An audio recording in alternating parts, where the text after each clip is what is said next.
These presentations will work a comprehensive bookkeeping problem both within Excel as well as within QuickBooks. Excel having the advantages of being able to see all the components and how all those components fit together to make the end product, the financial statements. QuickBooks having the advantage of being able to use forms, simple data input, and an automated system in order to convert that simple data input into the end product, the financial statements. We will work each component of the problem in Excel first and then work that same information in QuickBooks.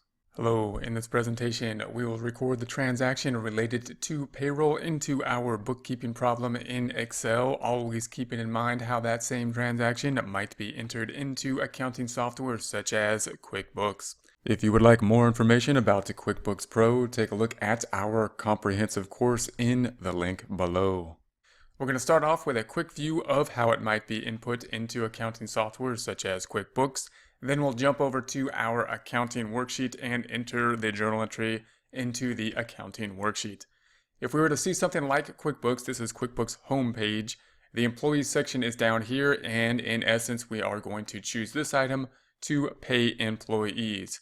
It's important to note that payroll is fairly complex and there's at least 3 different paid tiers and options you can have within QuickBooks, and there's also a free version that you can work with within QuickBooks, and you can also have payroll if it's significant, meaning you have over a certain level of employees or a certain level of complexity, meaning possibly multiple states or just things you're dealing with within payroll that you have to deal with through payroll.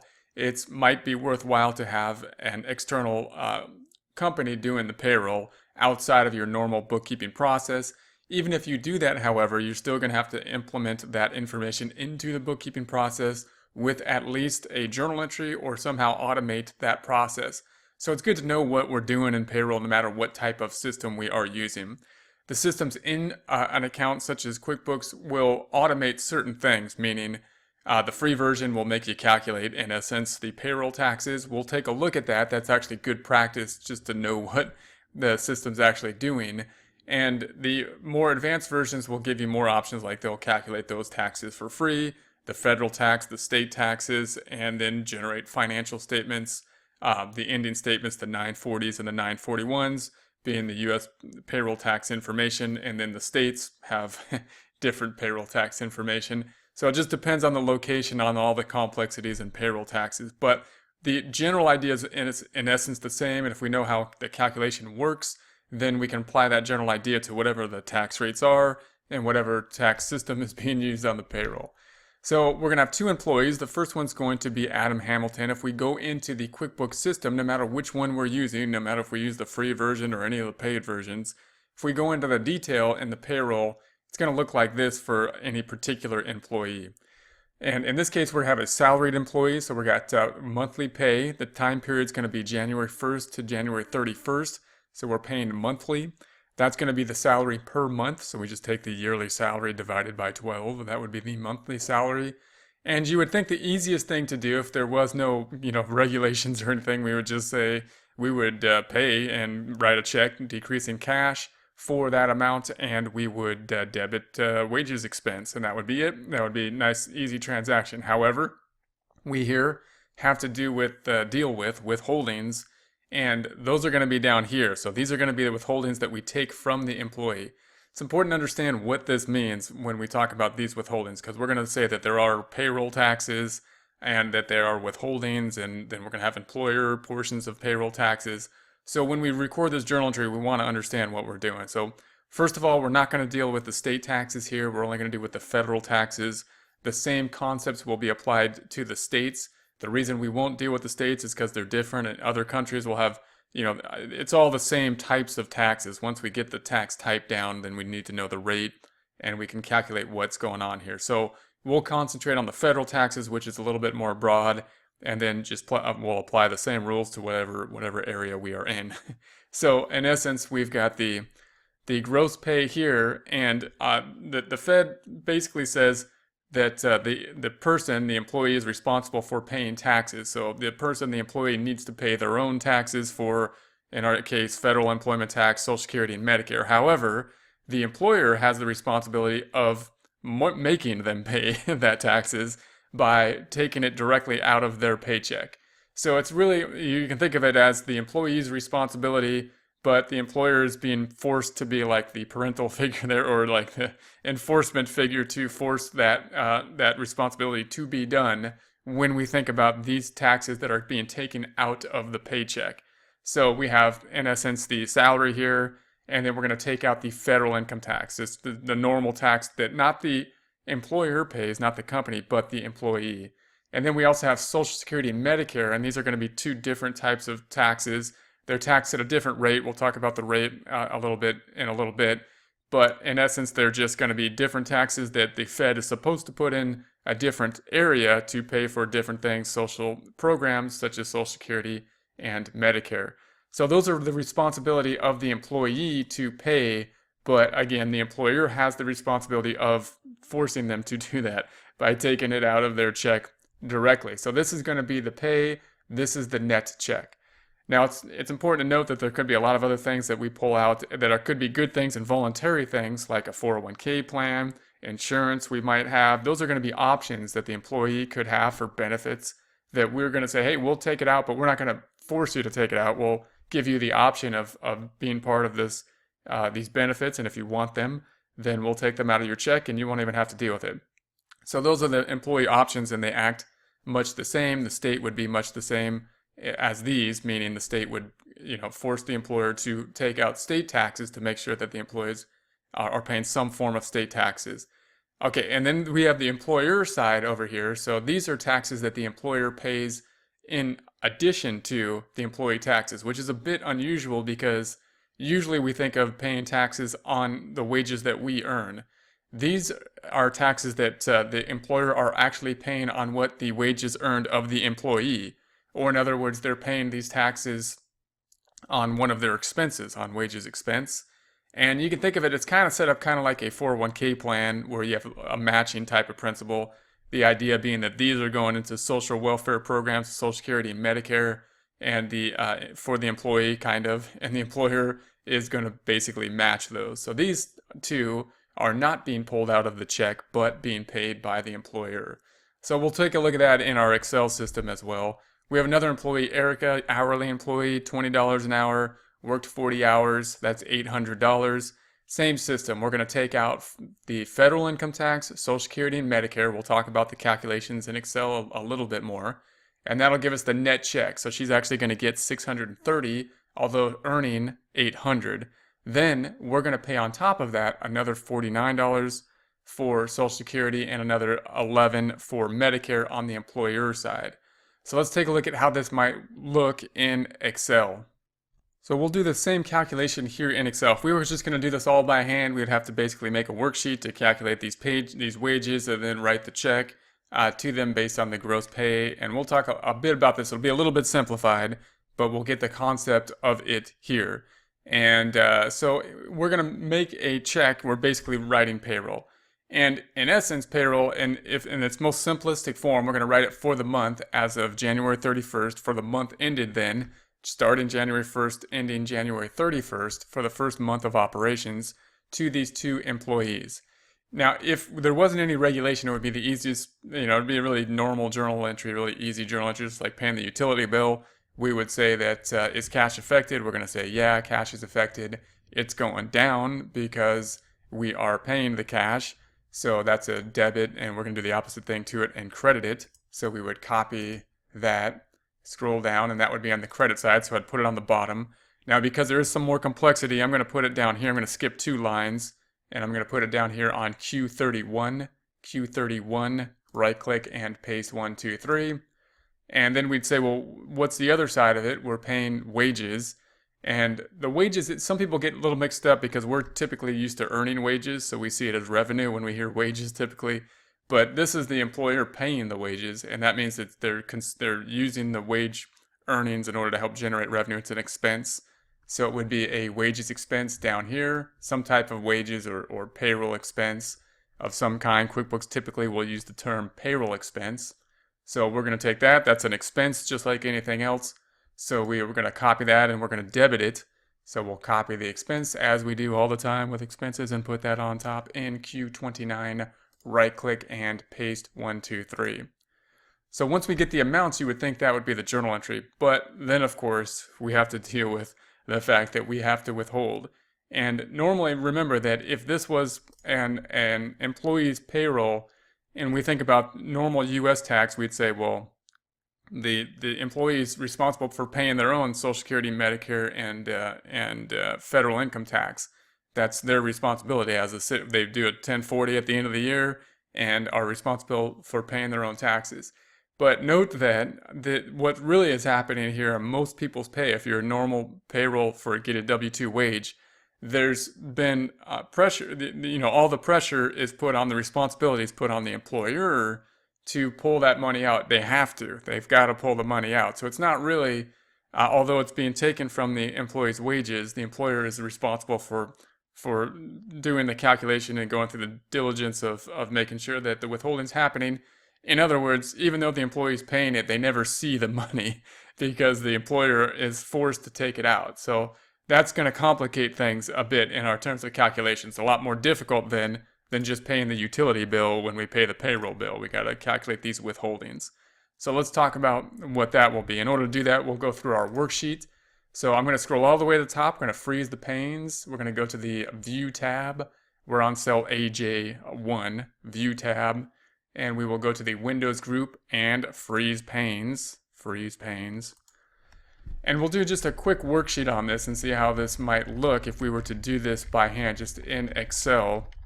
Scrolling all the way to the right until we get to a worksheet for payroll so that we can see this stuff side by side. And we're going to have our two employees here. So this is going to be a kind of a payroll register. It's going to be a pretty, just a simplified payroll register. And we're just going to list our two employees and we're going to put the information that we have. And note that then we can just kind of put this information into one journal entry instead of having a separate journal entry for each employee. And we can back it up with a payroll register here. So what we're going to say is we're going to say that Hamilton earned $4,583. We're going to say that's the salaried wages. In an actual payroll register, we might include the marital status and the number of exemptions to help us calculate the income tax, but we're just going to simplify things here. And then we're going to have the Social Security. So these are going to be the things that we're going to pull away from the wages in order to get to the net pay that we're going to pay to them. Now, the Social Security and Medicare, or Social Security, let's start with, is part of the FICA. Social Security and Medicare are both FICA taxes for the U.S. And these taxes are actually going to be easier to calculate typically because they're what we call more of a flat tax, meaning they have just a flat rate. So it's not like we have a different rate for tiers or progressive tax. It's really easy to calculate. We just take this number and multiply it times a flat rate. And it's usually 6.2%, I believe, around right now. But I'm just going to use the number that we put into Excel, which isn't exact. So the numbers aren't exact. We just get the concept down. And that is that we are going to reduce the Social Security. And again, once you know something is a flat tax and it's based on the wages, then you can apply the same principle. The tax rate isn't the issue here. With the tax rate's easy to calculate if it's a flat tax, but the issue is how to do it. So the tax rates will change, but in essence, if it was a flat tax, we would take this times whatever the tax rate, 6.2%. I'm just going to put the number here, and that's going to be 258, which is not 6.2%, but that's what we're going to use in our problem. And then we have the Medicare, which again is typically kind of a flat tax. There's some deviations, there's a cap to it, and things like that. We won't get into all the nature of payroll here, but just note that in essence, it's a fairly easy calculation. We take the total wages times the tax, which is, I think it's 0.0145 or 1.45%, 0.0145. But again, I'm just going to put the number here, which is going to be 66, which may not be exactly that calculation, but just keep that in mind. And then we're going to have the income tax, which could be the federal income tax, sometimes called the FIT. And this is normally what normal people think when they think of taxes, when they think of income taxes, because this is what we file our 1040 for at the end of the year, what we file our individual tax return for at the end of the year. It has to do with the income taxes, and this is what is withheld for those income taxes that will then determine whether or not we get a refund or not at the end of the year when we file our income tax 1040. And so this one is the most complicated of calculations. And when they talk about complexity in the calculations, this is where it's at typically, because it's not a flat tax, it's got a progressive rate, and it takes into account marital status, as well as a number of exemptions like children.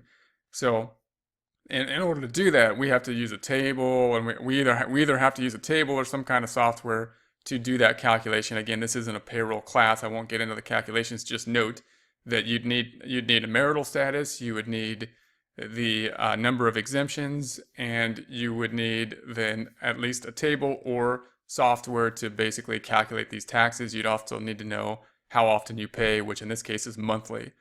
The other payroll periods could be weekly, it could be semi-annual or semi-monthly, or it could be bi-weekly. So those are the things you'd need to know in order to calculate this. We're just going to take the number here of 720, and that's what we're going to use. So now we're going to get the net pay. The net pay is simply just going to be this number, the gross pay, what they actually earned, minus what we took out of their check. So we're going to do a calculation. We're in DM6. We're going to say that equals point to the 4,583 minus point to the 258 minus point to the 66 minus point to the 720 and enter. So in essence, if we were to do that in a calculator, obviously what we did was just take the 4583 minus the 258 minus the 66 minus 720, and there is the net check. So this is what we would actually write the check for in this case. Then on top of that, we're going to have Social Security and Medicare for the employer side, which is, in essence, you can think of it as matching. So we're going to have the same Social Security amount here and the same Medicare amount there. And so those are going to be those two. Now we'll do the same thing for Erica. We got the 800 earned here. Social Security, once again, would typically be that number times some fixed percent because it's a flat tax, 6.2%. We're just going to put the number in, 49. And then Medicare is going to be that number times some flat tax, like 1.45. We're just going to put the number of 11, though. And then the income tax would be that number, and then some complicated thing, which would be what's their marital status, how many exemptions do they have, and what's our pay period type, and look at the table and figure out how much it would be. And that's going to be 110. And then we're going to have the net pay, which once again will be this. The net pay will be 800 minus 49 minus 11 minus 110, giving us 630. Let's do that here. Equals this number. And this time I'm going to use a sum function in the middle here to sum these three up. So I'm going to say minus the sum of these. So, and then I'm just going to close that. Now, if that's a little complicated, the math is just going to be this minus this minus this minus this minus this. I do recommend learning the formulas for adding and subtracting, but if you just put the 630, that'll work too. And then we're going to say that the Social Security is going to be matched. Social Security is that, and the Medicare is just that. And then we're just going to add these up. We're going to sum these up. I'm just going to sum these and enter. I'm going to sum these and enter, sum these and enter. So I'm just eating sum and then highlighting. Now you might be saying, hey, I can use an autofill format for that. So just note, all I'm doing is adding all these across. I'm going to delete these and just show the autofill. If I click on here and you put your cursor right on that square, so it looks like that, not like that, but like that, not like that, but like that, and then hold down the left click and drag over, it will, in essence, just copy and paste the formula. And then you always want to just double click on it and say, is that doing what we think it should? It's summing up those two cells, looks right. So that's what we want it to do. So that's what we have here. Now, this will give us basically the total, and we can do a journal entry in a couple different ways. If we looked into Excel, it's going to do, in essence, a journal entry for each of these employees, meaning it's going to debit the expense here, payroll expense, and then it's going to credit the cash, and then credit the payroll payable, or the payroll taxes payable, for these three items for Adam, and then do the same thing for Erica. If we were just to do this with journal entries and we had the backup of this ledger, we could do this with one journal entry. For example, if an outside payroll company did the payroll and said, hey, this is what we have, and here's the ledger, we could put this in place with just one transaction. So you need to kind of decide, do we want to put this in employee by employee, or do we want to put it in with one transaction? And we'll go ahead and record the two transactions for Adam and Erica. That'll help us to tie out the net pay, the paycheck, when we do our bank reconciliation. So we're going to go back over here and we're going to say that we had our payroll expense was debited and the checking account is going to go down. So when we look at this, we're going to take Adam first. The net pay was 4583. So that's going to be the debit, 4583. But the checking account is only going to go down by the net check, which is the 3539. So the credit is only going to be a credit for 3539. And then we have this difference that we're going to need, which will be the difference between those two. And that's going to be the sum of these items, Social Security, Medicare, and income taxes payable.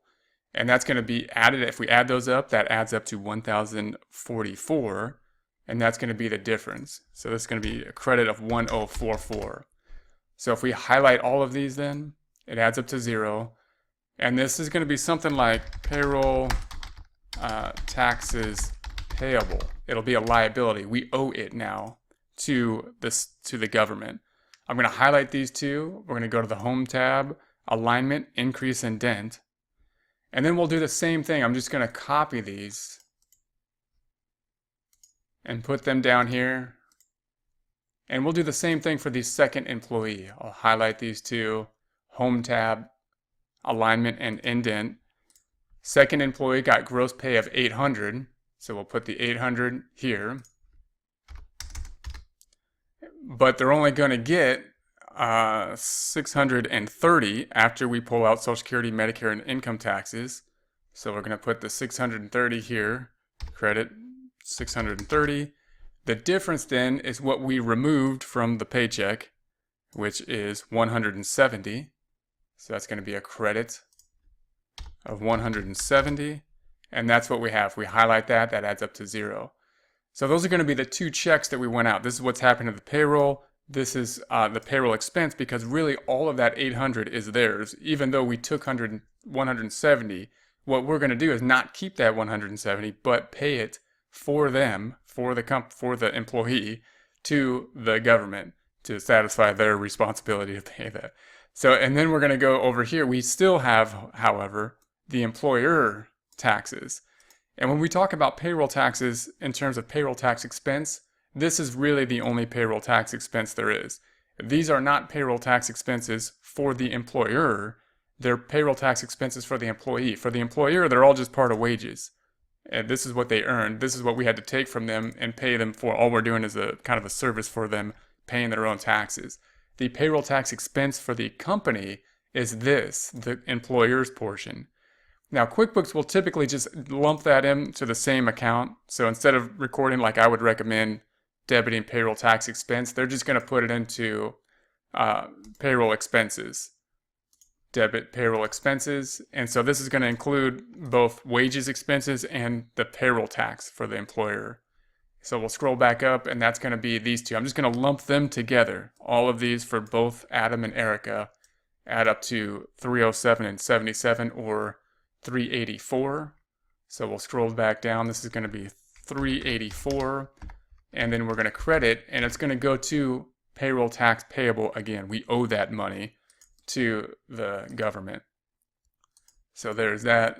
And so that's going to be our transaction for our payroll for these two employees. So you can see as we get more employees, as we add states, this gets very complex. No piece of it, no piece individually is all that complicated. But when you put all the pieces together, then it becomes complicated very quickly with all these information. So that's why if you have more than a few employees, it might be worthwhile to get a specialist that does just payroll for you. In any case, we will record this out.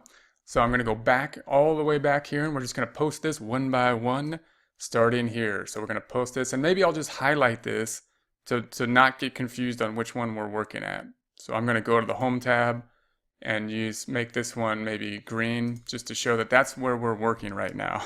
And the colors can actually help. So I'm just going to say Payroll expense is right there. It's going to be way down here on the trial balance. It's going to be in the same location when we scroll over. So it's assets, liabilities, equity, income, and expense. Scrolling over to the payroll expense, we're scrolling over. There's assets, there's liabilities, there's the income statement. We're looking for payroll expense. Here it is. So let's see if we can put them on the same screen. All right, so we're on BS 15 equals, and we're going to point to this cell in R29. That'll make this account go up in the debit direction to that 4583. Scrolling back over, we should see that same 4583 down here, 4583. We're out of balance by 4583, and our loss has gone up, meaning our expenses are greater than our revenue by 4583. The debits on the income statement are greater than the credits by 4583. Then we're going to record the payroll taxes, and that's going to be up here. So payroll taxes, and they put it in payroll liability. So I'm going to reissue this name to match, just to make sure we're on the same page. So I'm just going to copy this. I'm going to put that there. Instead of calling it payroll tax payable, I'm going to say payroll liability. I'm going to do the same down here. So instead of payroll taxes payable, I'm going to right click and put the same payroll liability, and right here payroll taxes payable, right click and put payroll liability. So then we'll find that. I'm going to say payroll liability is right here, right in the middle of the orange account. So we're going to scroll to the right. We have assets, we have liabilities, and then we have the payroll liability. So we want to be right here in the credit side in BD16, and we're going to say that that equals, point to this 1044, bringing that balance up to 1044. That found on the general ledger, also found on the trial balance, 1044. We then have the checking account, which is going to be decreasing. So there's the checking account. Here's the checking account, first account on the trial balance, therefore first account on the general ledger. We're going to be over here in AN24 and say that that equals, and point to this 3,539, bringing that balance down from 98,606 to 9567. That also found on the trial balance, 9567. So that's going to be this first one. I'm going to make it blue again and say we have done that one.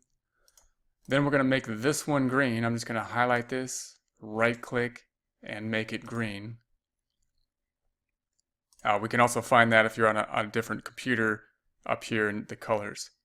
We'll then record this same thing. So here's the payroll expense, which is way down here. So it's going to be way on the right hand side of our general ledger. So I'm scrolling all the way to the right till we see these blue accounts, and we're looking for the payroll tax expense, or payroll expense, I should say. There it is, payroll expense. So we're going to say, I'm going to scroll down just a bit. We can't quite see them on the same screen. I'm going to have to scroll down a little bit. So I'll scroll over this way. This is payroll tax expense.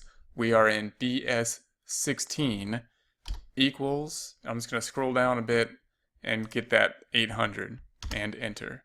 So you could just type in there, if you're in the same cells, equals R33 as well. That puts the balance at 5,383. Scrolling all the way back to the trial balance, and I scroll down, we see that 5,833. We're out of balance by 800, and that brought down net income, meaning the net loss is going up. This is a loss, meaning that the revenue is less than the expenses. We then have the payroll liability, 170. Here's the payroll liability. It will be in the same order on the general ledger. Scrolling to the right, there's the payroll liability right there. I'm going to scroll over a bit more. It's in BD17. BD17. We're going to say that that equals, right here in BD17 equals, scrolling down to that 170, enter, brings the balance up to 1,217. The 1,217 should also be able to be found on the trial balance. If we scroll back over, there's the 1,217. We are out of balance by the 630 until we record the last piece, the 630. That to the checking account. Scrolling up, here's the checking account, first account on the trial balance, first account on the general ledger. We are in AN, cell AN25, which equals, pointing to this 630, brings this balance down from 95,067 to 94,437. That then also found on the trial balance 94,437. Scrolling back down, we're going to do the one last transaction. I'm going to highlight these, right click, and make this blue again. Going back to blue. And note here also, if you don't have that option for blue, you could go here, right click, and select this, and you get this color wheel. And I'm picking this light blue. It's like right next to the totally white area. And also, if that's a problem too, you could just like highlight the cells up here, home tab, and use the paintbrush, and that'll brush the same paints down. So those are two ways you can work that. And then we'll highlight these and right click. I'm going to make this one green because it's the last one we are on. We've got payroll expenses, so that's going to be here once again. Payroll expenses all the way at the bottom, therefore all the way to the right of the general ledger. We're looking for those dark blue accounts, payroll expenses. We scroll back over. We see payroll expenses there. So I'm going to scroll over a little bit more so we can be side by side. We will have to scroll down a bit. We're in cell BS 17. If we scroll down just a bit, we see this amount, which is the 384. So I'm going to scroll up. We're here, equals. We're going to point to this 384 and enter. And that'll bring the balance up to 5767. Scrolling all the way back over, we should see that 5767 also over here on the trial balance. Scrolling down, there it is, 5767. Then we're going to record the liability. Here's the liability. Here it is there. We're going to record that same amount on the general ledger. Scrolling to the right, it's in order, assets, and then liabilities, payroll liability. In cell BD 18, scrolling down just a bit so we can see it all in one area. We're in BD 18 equals, scrolling down, that 384, enter, and there we go. It brings the balance up to 1,598. That then should be found on the trial balance. There's the 1,598, and we are back in balance here. Net income then affected heavily by those wages going down to a loss, meaning the revenue minus the expenses, the debits over the revenue, by a loss then of 6,522. So then we'll just highlight these. I'm going to make this blue again. I'm going to remove the freeze panes. So we'll go up to the top. We'll go into the View tab and freeze panes and remove that. And then I'm just going to see what happened to the financials. So I'm going to put my cursor on the checking account and just point over to the financials. You don't have to do this, but this will just show what we've done here.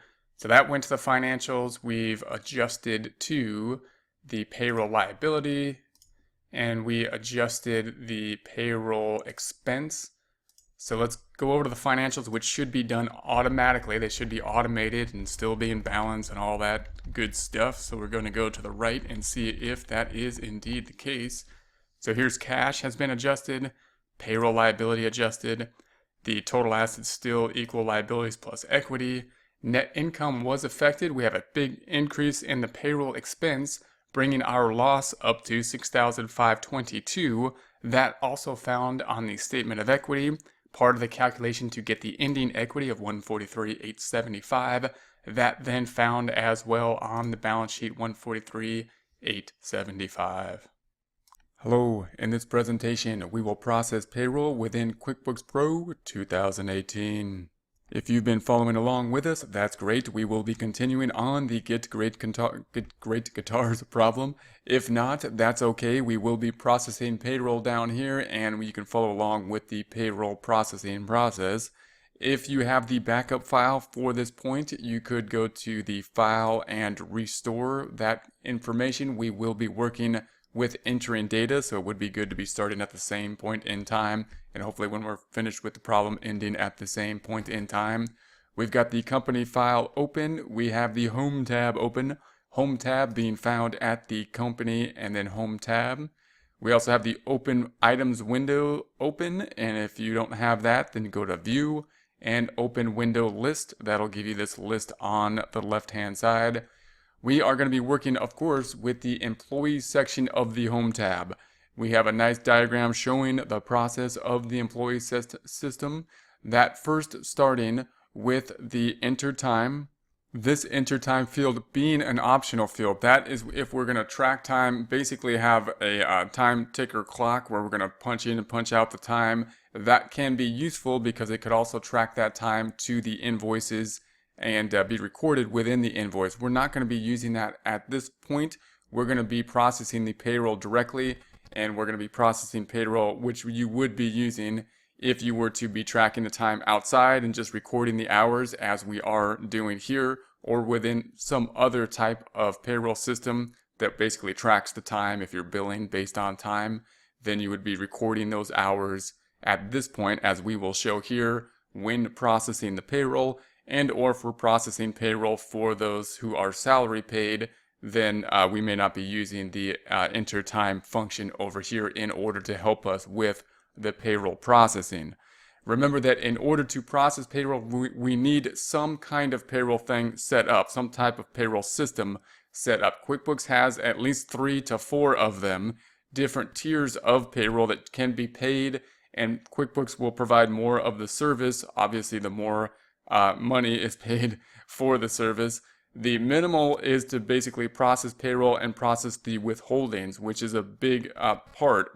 And if you go a step up, it can help you with other multiple states, and it can help with the processing of the quarterly forms, the 940s, the 941s, and the yearly forms, which are the 940s, and the W-2s and the W-3s.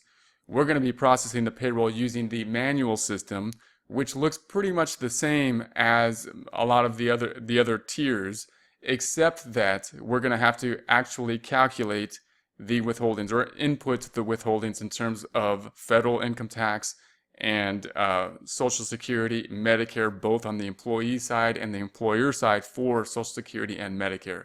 This is actually really useful in order to understand payroll and how the payroll system works.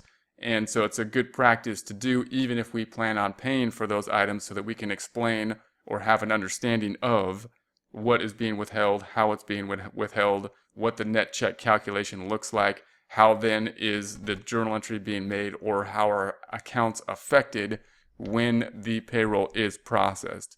So let's do that. First thing, we're going to go to the pay employees. Again, you would not have this set up unless you set up the manual system or some other system.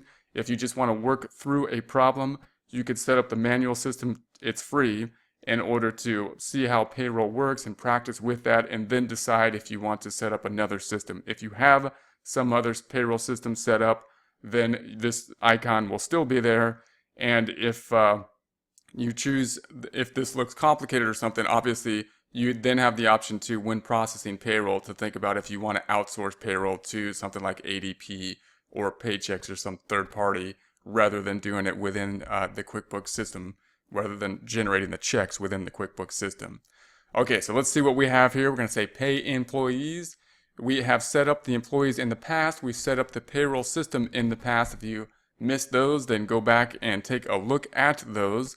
We are going to have our 2 employees are going to be Adam and Erica. First thing we want to do is set up our pay period ends and our check date. Now, these may be different, but we want to make sure that we have both of these in place, or our payroll will not be correct. We'll have problems. So your pay period is going to end whenever the end of the pay period is, depending on if you pay monthly, if you pay bi-weekly, if you pay every 2 weeks, or semi-annually, which is the middle of each month, or monthly or weekly. And so make sure that you have the end of the time period. We're going to say we were paying monthly. And so we're going to say that this is the end of the month, 01/31/21. We are making our information all as of the date of 2021, or in the year of 2021. The check date we're going to say is the same. And note that doesn't necessarily have to be the case. We might have a system in which the pay period ends and then we process the payroll checks a little bit after that point in time. we're going to be taking it out of the checking account. It could quite be possible that if we have a system set up that we want to put money into a payroll account and then take it directly out, that's a fairly good internal control. If you don't have that, then we're going to take it directly out of the checking account. That's what we're going to be generating our paychecks from. We're going to print paychecks on checks stock. I'm going to say no, we're not going to print paychecks on check stock. If we were to do that, then once we process payroll, we would have our pre-printed checks. We would go ahead and put those pre-printed checks into the computer, and then once we process it, it would print those checks out that we could then distribute. We're going to say no, we're going to say we're going to handwrite the checks and then just process the payroll in order to get this into our system, and that's how we're going to demonstrate this. If that is the case, then we have to assign a check number. That check number is automated here. It's being picked up from the next check number in the system. We should be able to compare that to the checks that we will be writing. It should be the same check number. We're then going to check off the employees that we're going to be dealing with and writing checks for at this time, and then we're going to continue with the payroll process. Here are our 2 employees, and they're giving us a quick overview with the gross pay, the taxes, and the net pay. We can see that this is not correct because 1, we don't have any information for Erica, and 2, there's no withholdings. And that's the case for a couple different reasons. 1, Erica information is an hourly employee, so we have to put their hours in there. And also, we're using the manual payroll system, which means we're actually going to have to go in there and enter the data manually for the withholdings and taxes, which will give us a good idea of what that actually is, rather than just blindly, processing the payroll checks and not really understanding what withholdings are or what accounts are being affected. So this will be a good process to see what is happening here. We're going to click on first Adam and see what is there, and then process what we need to in order to make this function. So Adam is a salaried employee, so we have the rate here. There's no hours. We don't need the hours because we're an hourly employee. That means we took the yearly rate and divided it by 12 in essence. This is the gross pay. So if we took the 5483.33 times 12, we get the 54, about 55,000 being the annual. So that same information then is down here on the salary. This is where we're going to calculate our withholdings. So the withholdings we're going to have to input manually. These are what's going to be taken out that we're going to take from the employee in order to then pay it for the employee to the government for them. So we're going to take out $720 for federal income tax, FIT. Why? That would have been received from the information from the withholdings and the exemptions on the W-4, and we'd have to actually look that up and see what should be withheld based on those exemptions, and that's probably the most complicated piece. We'd have to look at the tables and see what to withhold based on being a monthly employee, based on how many exemptions have been taken in accordance with the W-4, and then figure out that withholding based on tables. Also marital status being in the table as well, needing for us to look that up. So we have that, and then we have Social Security and Medicare that we need to withhold. So this is coming out of the paycheck, $258 for Social Security, and the Social Security is usually about 4583.33 times 0.062. And so it's going to be 6.2%. So that could vary from time to time. They might change the Social Security rate, but it's usually going to be more of a flat rate, so it's a fairly easy rate to calculate. And then we're going to have the Medicare, which is 66 we're going to be reducing from, and that again is usually fairly constant, so I believe it's 483. That's the gross times 0.0145 or 1.45%. And that'll give us the 66. So this is just an example problem. Don't take those percentages as if they're always applying. Make sure to double check that and look at those. However, the point is that the Social Security and Medicare being flat rates typically are easy for us to calculate. The federal income tax being a progressive rate and relying then on tables exemption marital status is a bit more difficult for us to figure out. That's usually one that's being difficult. Then we have some other stuff we're not going to deal with now. This is just an example problem showing the federal, depending on the state we are in. We're going to have state income tax. That's going to vary from state to state. And we could have some other types of things that would have to be withheld. It might have union dues, we might have garnishments and stuff like that, which we would have to include in the withholding process. So this would be the minimum federal type of withholdings that we would have to be dealing with, and give us an example. Therefore, our net pay is this gross pay minus the FIT, federal income tax, minus the Social Security, minus the Medicare. But we're not done yet, because we also have to have our side of the Social Security and Medicare. So we're going to say our side is going to match the Social Security, in this case being this 258, and we're going to match the Medicare, which is going to be the 66. These are going to go in as positive. So this is what we are paying as the company, the owner, based on the salary to the employees. This is the same two amounts, but this is the amounts that the employees, these two are the amounts that the employees are paying for Social Security and Medicare out of their paycheck. So these are really not our payroll taxes. These are the employees' payroll taxes. These are the company payroll taxes that are paid based on the employees. We would typically have a federal income tax that would be mandatory too, but it's kind of dependent on the state unemployment tax. And so I'm not going to deal with the unemployment tax either in this example problem. And if you have this set up in the payroll system within QuickBooks and they're paying for it, then these taxes, the federal income taxes, would be calculated for you. But this will give us an idea. So we're going to say save and next. And then we're going to have our second employee here, Erica. We're going to do the same information, but now Erica is an hourly employee. So we have to put the rate in. We're paying $20 an hour, we're saying. And we're going to say that there were 40 hours worked. And therefore the calculation, the 20 times 40 is going to be that 800 that we're going to pay here. And then we're going to calculate the withholdings once again. Federal income tax withholdings, we're going to say is negative 110. That then getting the information, the exemptions, the marital status from the W-4, looking up on the table to find that information. The Social Security, we're going to say is 49, which, go back into Erica here, 49, and that should be calculated as the 800 times 0.062, typically. And so don't obviously it probably should be rounded up to 50, but we're going to keep that there. And then we've got the Medicare 11, and keep hitting return, and that's going to be usually 800 times 0.0145.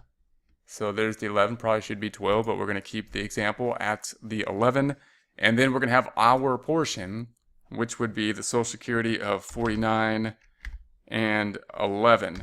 So same type of idea, the federal income tax typically being the most complicated. Again, if you're going to calculate these, make sure to seek a professional, make sure you're getting the current up-to-date dates based on the current up-to-date information, and you would need to include the state and local taxes and the federal unemployment. This is just going to be an example to get an idea of what this is going to be recorded and how it will then affect the financial statements.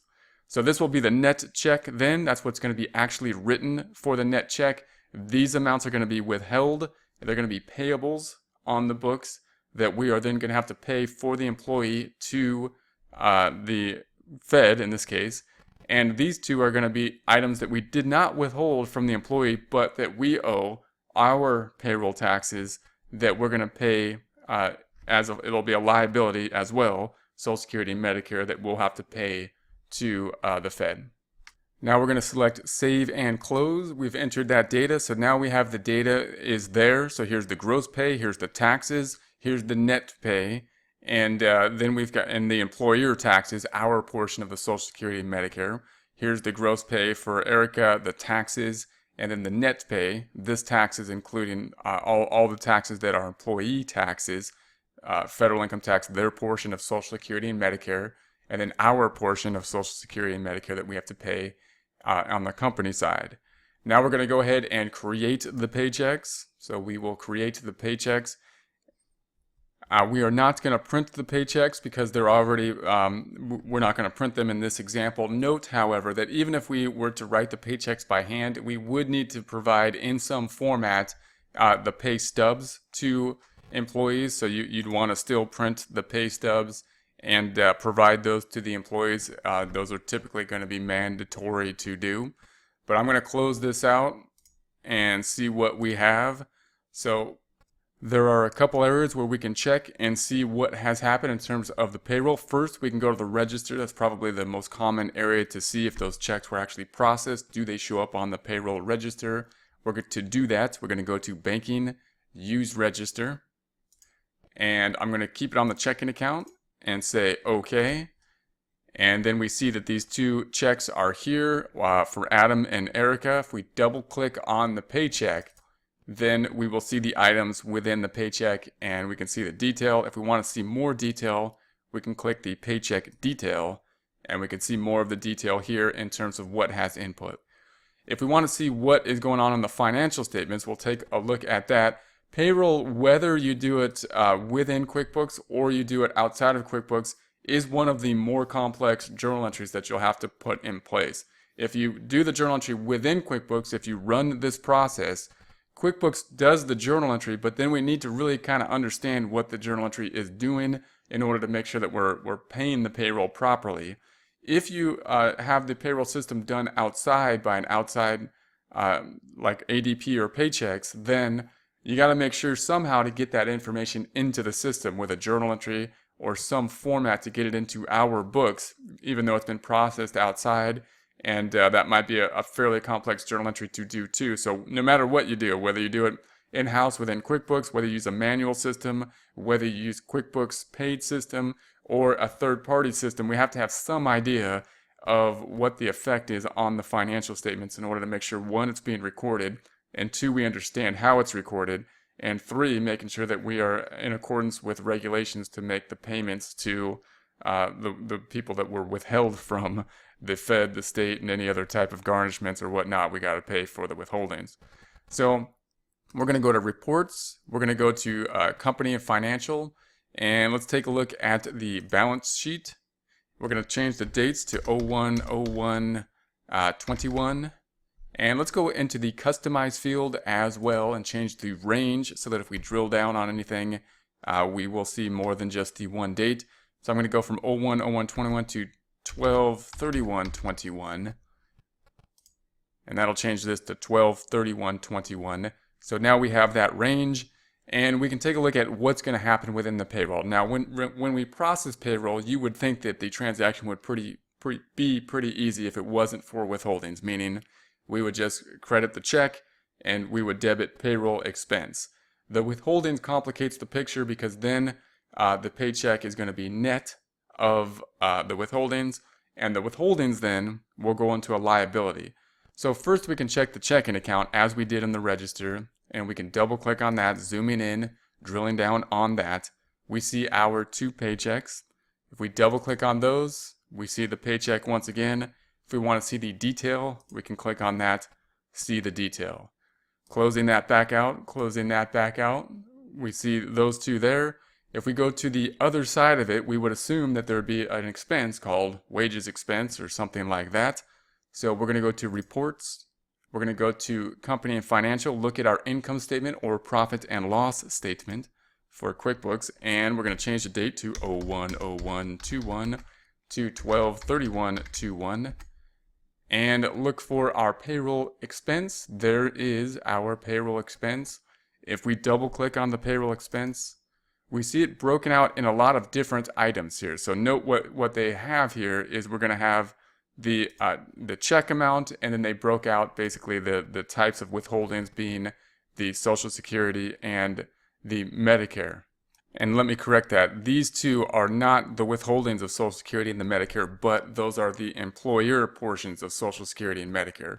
So what we have here are the total gross pay for the two employees, and then instead of breaking out our portion of the payroll taxes into a separate account called payroll taxes, they kept that in. QuickBooks default is to keep that in the payroll expenses. So we're combining the payroll expense in terms of the employee gross pay and our portion of payroll taxes. Oftentimes at the end of when we create the financial statements, we may want to break out the payroll taxes to another expense. The payroll taxes in this case being the 258, the 66, the 49, the 11, the Social Security, and the Medicare for the employer side. If we were to double click on these, we can go to the check. There is the check item. If we want to see more detail, we can click here. Note that we're showing in the register this amount, the earnings, because that's what was in the payroll wage. That's what they earned in terms of an expense, even though they got a net check of this amount. So when we look at the expense side, we're recording the entire expense, not net of the withholding, meaning we recorded it gross on the expense side. If we want to see more detail, of course, we can go to the Paycheck Detail, and there is that. Closing this back out, if we choose one of these other items, this is going to be for the withholdings, our portion. We double click on that, and we get back to this paycheck. This emphasizing not the amount of payment here, the net check, or the gross check, but the amount of taxes lumped into this line here. If we go to the Paycheck Detail, what we're looking at is these items here. Social Security, I believe, is the one we clicked on. These two items being reported separately, those being not part of the employee wages, but part of our employer payroll taxes. So I'm going to close that back out. We're going to close that back out. And so those are going to be these items on the income statement or profit and loss. The next item to take a look at is going to be back on the balance sheet, and we should have a liability that we owe now for those withholdings we took out, as well as for the payroll taxes that are our responsibility for Social Security and Medicare. So there are other current liabilities. Here's the item here. If we double click on that, we see the breakout of the information once again for our employees, showing the detail of this information. And note we have the doubling up here. So this is the federal income tax for Adam. This is the Social Security employee portion. This is the Social Security employer portion. This is the Medicare employee portion, Medicare employer portion. Here's Erica's federal income tax withheld, Erica's Social Security employee portion, Social Security employer portion, Medicare employee portion, Medicare employer portion. So you can see how complicated this can start to get once we get more employees set up. We could set this all up if it was done basically externally with basically one journal entry showing this transaction, debiting the expense or increasing the expense, increasing the liability, and decreasing the cash. But if we want to show the detail per employee, then of course it's going to get a bit more complex to show that detail. If it was done by a third party, then they could show all that detail and within their system and provide that detail as well. So this is going to be some of the information. We double click on this, we get back to this check. If we double click on the detail there, we get back to that same detail. So that in essence is going to be the information. So if we were to lump basically the payroll recording into one journal entry, we would be decreasing the checking account for the net check that we wrote. We would be debiting the expense or increasing the payroll expense for the gross pay that is due to the employees, and we would debit it for either the payroll expense or payroll taxes for the payroll taxes, the employer portion of the payroll taxes, and then we would credit or increase the liability here for the amount that we withheld and are now paid or need to be paid to the organizations, in this case the Fed, for both the employee portion that we took from the employees in order to then pay the Fed with it for them, and our employer portion that we're responsible for as employers, our portion of Social Security and Medicare that would also have to be paid. note that that can be done with one lump journal entry, but when we look at the detail, we need to track that per employee as well in order to track that data. So at the end of the time period, we can process per individual what their W-2 was, what was withheld for them, and that whole process, what was the net check that was paid to them as well. So that's going to be the basis of the payroll. At some future time, we will of course have to pay this amount and to the Fed, and that would be writing a check to the Fed and reducing this liability.